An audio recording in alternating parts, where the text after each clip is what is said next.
For centuries, Western science has wrestled with a rigid theoretical choice.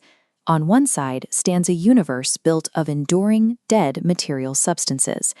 On the other, a universe defined entirely by ceaseless relational flux.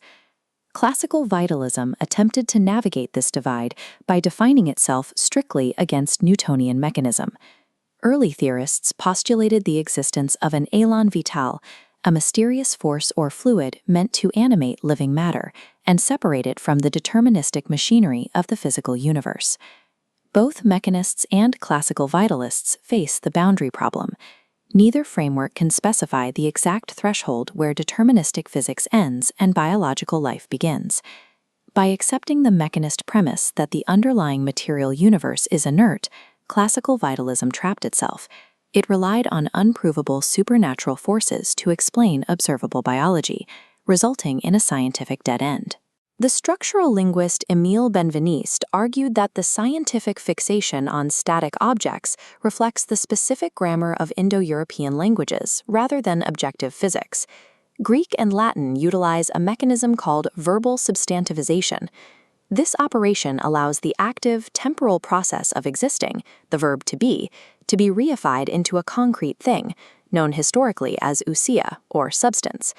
This conceptualization of matter is reinforced by linguistic suppletion in Proto-Indo-European. The modern copula, the word is, actually amalgamates distinct roots into a single grammatical paradigm. The root H1SE denoted static existence, while BU-H originally described dynamic emergence and biological growth. As these roots fused, the static function of H1SE came to dominate Western discourse. The developmental connotations of becoming were suppressed, allowing the grammar of fixed essences to define our reality. Because the copula inherently severs existence from growth, mapping complex biological reality requires a completely new logic of flux. Alfred North Whitehead proposed that the universe consists of actual occasions. These are momentary events of relational experience, the elementary quanta of becoming.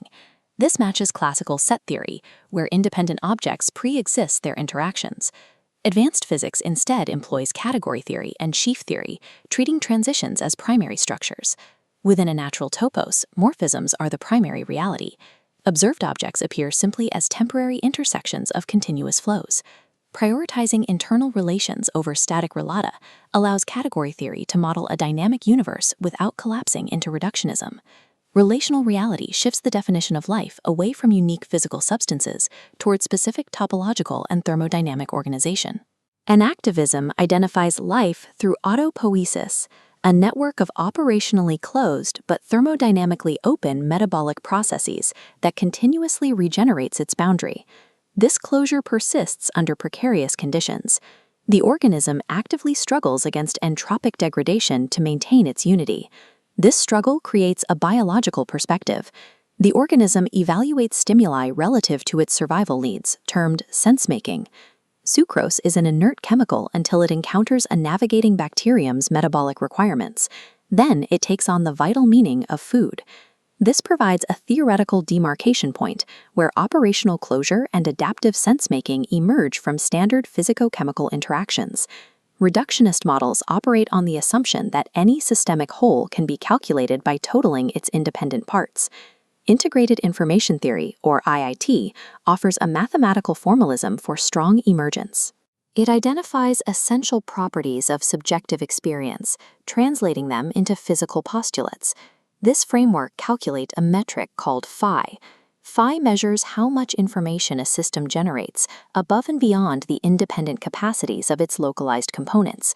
Systems with a phi score greater than 0 demonstrate measurable system-wide causal power. This identifies what Whitehead termed drops of experience within specific physical architectures.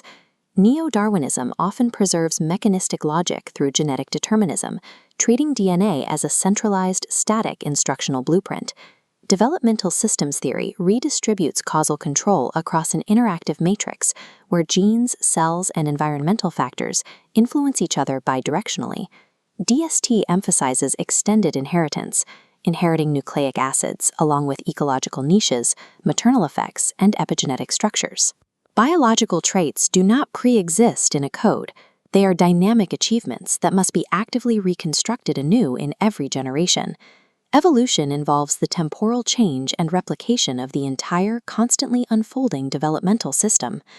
Viewing reality as a process requires a reorientation of how we experience our own bodies. Edmund Husserl described kinesthetic consciousness as the immediate awareness of our capacity for spontaneous action. This lived sense of agency provides foundational evidence of our inactive biological autonomy. Henri Bergson observed that the human intellect falsely spatializes time into a succession of discrete clock ticks, blinding us to true duration. Bergson proposed an intuition of durée réelle, or lived duration. In this state, the past, present, and future seamlessly and continuously interpenetrate without division. Because this view of time rejects static, prepackaged moments, it challenges rule-based systems. Bergson argues this necessitates open morality, ethical action that relies on continuous improvisation with the creative advance of reality. Deleuze reimagined the eternal return as a process of constant differentiation that generates actual novelty in every moment. Cultivating a processual identity requires affirming constant self-differentiation over the search for a fixed inner self. The process ontologies of Whitehead and Bergson share structural similarities with the traditional Chinese concept of qi and the Vedic concept of prana. Qi and prana describe relational, resonant energetic fluxes, continuous interplays of tension that maintain systemic equilibrium. Replacing the linguistic illusion of static objects with a logic of flux allows us to harmonize rigorous complexity metrics with the undeniable spontaneity of biological reality.